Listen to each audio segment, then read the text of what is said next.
नमस्कार दोस्तों, मैं हूं आपका दोस्त प्रतीक शर्मा कॉमन मैन। आज 12 नवंबर 2024 है और मेरे को मेरी फिस्टुला की ओपन सर्जरी कराए हुए पूरे 85 दिन 85 डेज पूरे हो चुके हैं। दोस्तों 8 दिन बाकी है। 8 दिन बाद मेरी MRI होनी है और उसके बाद पता चलेगा कि अंदर क्या चल रहा है, अंदर क्या है। सब पस का जो कनेक्शन है फिस्टुला का वो कट गया है या क्या सिचुएशन है। जो भी MRI के बाद सिचुएशन क्लियर होगी। पस की बात करें तो पस अभी बिल्कुल आप मान लीजिए कि अब एक बूंद के ऊपर आ गई है। बंद नहीं हुई है लेकिन हाँ एकदम बूंद के ऊपर आ गई है। ड्रेसिंग अभी मेरी चल रही है। हर किसी का अलग अलग केस रहता है, हर किसी का अलग अलग टाइम रहता है, पर्टिकुलर टाइमिंग नहीं है। किसी की 40 दिन में बंद हो जाती है तो किसी की 90 दिन में भी बंद नहीं होती, 90 दिन से ऊपर भी लग जाते हैं। तो फिलहाल मेरी पस जो है वो आ रही है, बूंद बूंद करके आ रही है। थोड़ा सा टाइम लगेगा और जिस हिसाब से अभी पस आ रही है, इंटरनल जो वुंड है वो मेरा हील नहीं हुआ है। थोड़ा बहुत अंदर से ब्लड भी आ जाता है ड्रेसिंग करते हैं जब। तो बाहर का जो मेरा घाव है वो पूरा हील हो चुका है, उसमें कोई मेरे को परेशानी नहीं है। बाहर से तो एकदम सब ओके है, बस वो पाइप है, वो पाइप भी अगर सब सही रहा MRI रिपोर्ट में तो उसको भी निकाल के छोटा कर देंगे। और इसके अलावा फ़िलहाल उठने बैठने चलने करने ये सब तो मेरे को कोई परेशानी काफ़ी टाइम से नहीं हो रही है। जैसा कि आप वीडियोस देख रहे हैं, मुझे किसी प्रकार की कोई परेशानी नहीं हो रही है। तो फ़िलहाल मैं जाने वाला हूँ। 19 तारीख की मेरी टिकट है और 19 को मैं निकलूँगा और 20 को सुबह पहुँच जाऊँगा। तो 20 को मेरी MRI होनी है। तो देखते हैं दोस्तों क्या रहते हैं। काउंटडाउन स्टार्ट हो चुका है, लास्ट 8 दिन है। 8 दिन बाद पता चलेगा। पहले मेरी लेज़र सर्जरी हुई थी, उसके बाद भी मैंने 2 महीने बाद जब डॉक्टर ने बोला था MRI कराई थी, लेकिन उसके बाद तो मेरा सेम टू सेम जो MRI पहले थी वही बाद में आ गई। कुछ भी नहीं हुआ था लेज़र सर्जरी के अंदर, कोई 1% भी अगर ऐसा नहीं था कि मेरा घाव भर गया हो या कुछ अंदर से ट्रैक कट गया हो, कुछ भी नहीं हुआ था। ऐसा कैसा ही रह गया था। तो इस बार मेरी ओपन सर्जरी मैंने कराई है। अब देखते हैं कैसा क्या रहता है। मेरी MRI रिपोर्ट मैं आप लोगों के साथ शेयर करूँगा। दुआ करना दोस्तों कि ठीक हो जाऊँ इस बारी में। कमेंट करते रहिए, कमेंट करिएगा प्लीज़। आप लोगों का कमेंट आते हैं, काफ़ी अच्छा लगता है। और किसी को कोई भी परेशानी हो तो आप मेरे को मेल कर सकते हैं। मेरी मेल ID आपको पता ही है, प्रतीक शर्मा commonman@gmail.com। ये नीचे फ्लैश हो रही है मेरी मेल ID, यहाँ पे आप देख सकते हैं, प्रतीक शर्मा commonman@gmail.com। इसके ऊपर आप मेरे को मेल कर दीजिए और जो भी आपकी क्वेरी है मैं सॉल्व करने की कोशिश करूँगा। इसके अलावा दोस्तों दिल्ली के अंदर भी अभी काफ़ी सारे ऑपरेशन होने वाले हैं। हमारे भाई लोगों के सब दिखा करके आ गए थे, उनकी MRIs हो गई थी। अभी उनकी डेट अभी कंफर्म नहीं हुई है। जैसे डेट कंफर्म हो जाएगी तो आगे की डिटेल्स मैं आप लोगों के साथ शेयर करूँगा। काफ़ी कॉम्प्लिकेटेड केस है और ज़्यादा देर करने की वजह से ऑब्वियसली फिस्टुला काफ़ी जगह तक फैल जाता है। अभी आज भी एक ऐसा ही केस मेरे पास वापस आया है।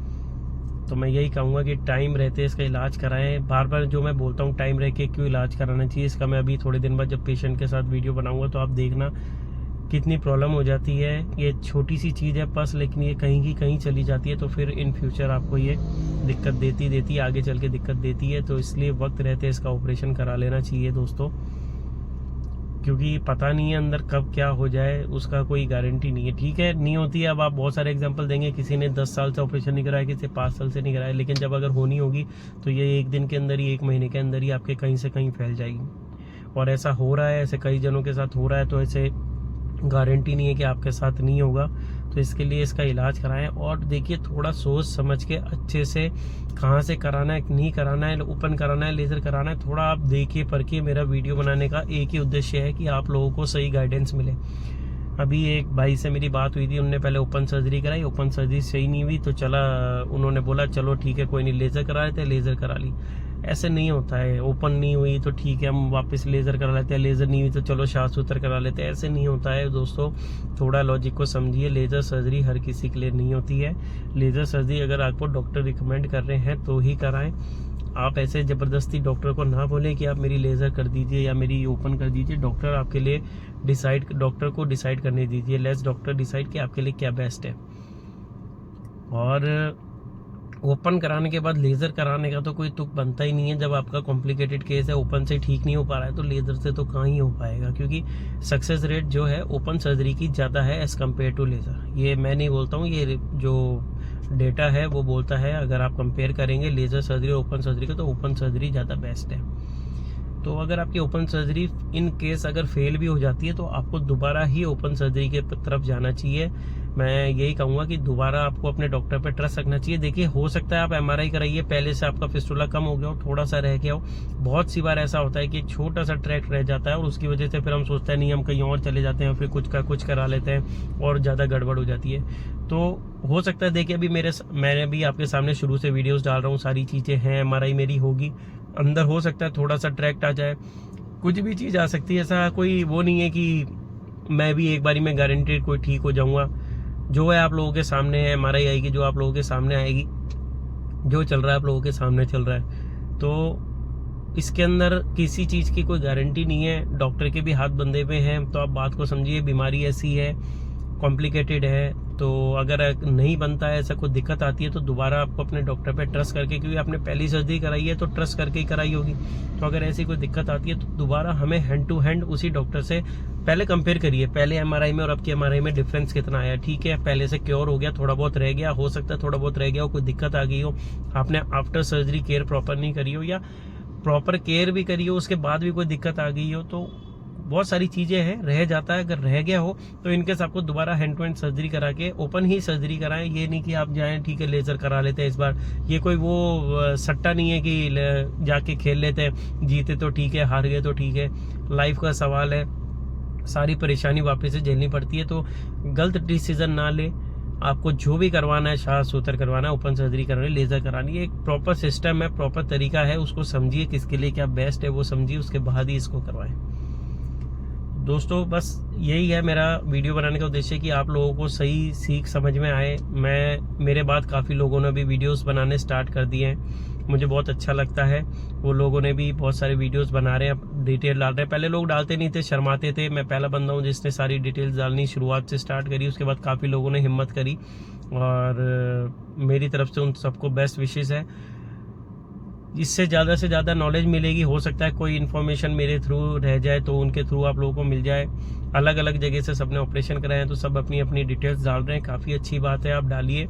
इससे लोगों को अवेयरनेस फैलेगी, इलाज के बारे में पता चलेगा, अलग अलग जगह के इलाज के बारे में पता चलेगा।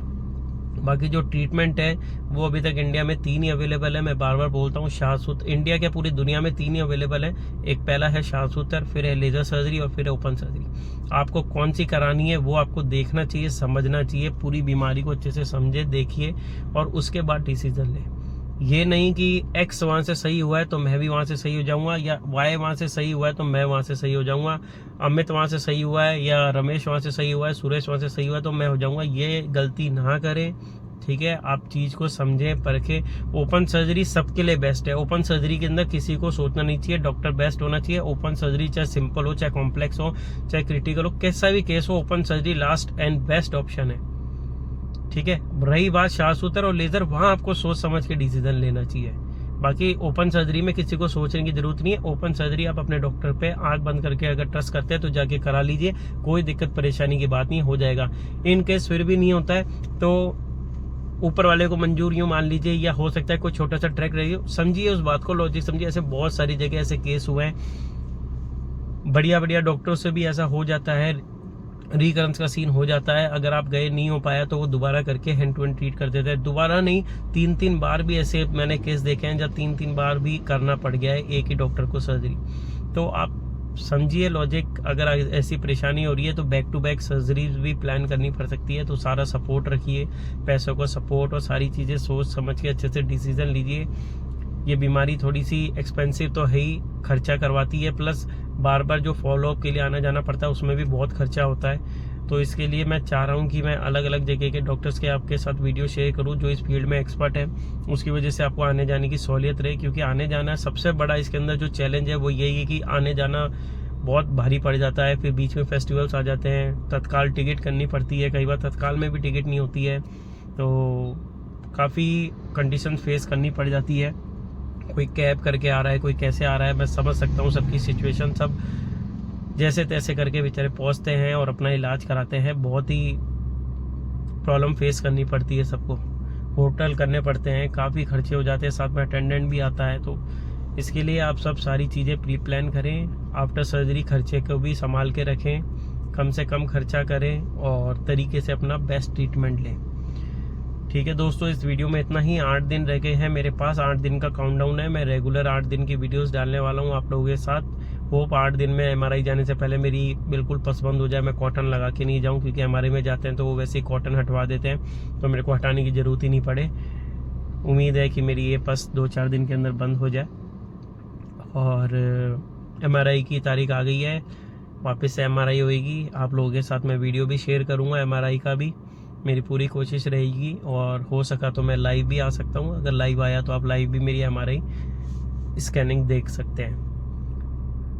ठीक है दोस्तों, इस वीडियो में इतना ही, मिलेंगे जल्दी। 85 दिन पूरे निकल चुके हैं आप लोगों के साथ से। आप लोगों ने बहुत साथ दिया, बहुत सपोर्ट दिया। आप लोगों के साथ की वजह से ही मेरे में भी इतनी हिम्मत आई। और बस आशा करता हूँ आप सब भी जल्दी ठीक हो जाएंगे और मेरी भी 20 तारीख को रिपोर्ट अच्छी आए। कमेंट जरूर करना, अपने बारे में सब बताते रहना। मेरे से जो मदद हो सकेगी वो मैं मदद करूँगा। थैंक यू सो मच दोस्तों, हैव अ नाइस डे।